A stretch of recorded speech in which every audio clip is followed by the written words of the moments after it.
Narito na naman ang inyong kinagigiliwang host na si Chorina Sancho para sa Baklitang Cake. Kaliang makudating matuni ang nagpakatigok sa gitna ng EDSA Blue Over.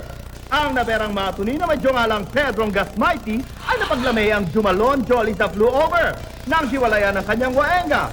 Ayon sa kudachi, na-imbier na ang jowang Irera ng malamay niyang ang Sean ng jowang Gasmighty na likil ay aruray ng jowang tasang likil sa Sean nilang Playtong.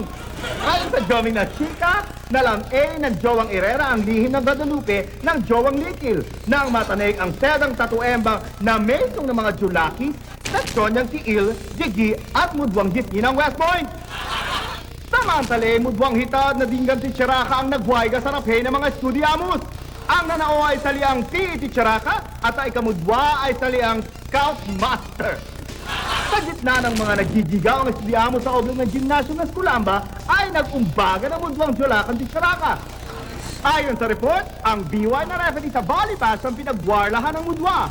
Gumamit siyang waiga na magsilbing cheering squad ang mga konti Chiraka at parentis na Ondo. Pray na naman at Jusuan Julian. Johel Detic ay nagkajulo sa saliang Durangay sa Josay. Johel pinabasdum ng Durangay Captain ang saliang video kung maran pinatatanig Ondo ang actual na pagjutol sa mga ginujulian. May nagbebera na sedang tasang madjojokot o matotroma sa matatanig na jugutan ng noches. Aruray namang iba ng sektor na nagbeberang chika. Dilis ko lang kung ang benerang grupong itich ay dilis mga dingga. Hanggang ditich na lang ngunit at sana ay chika kayong lahat sa kotang owet at dilis na jujusot na hirang. Ditich lang sa Baklitang Cake!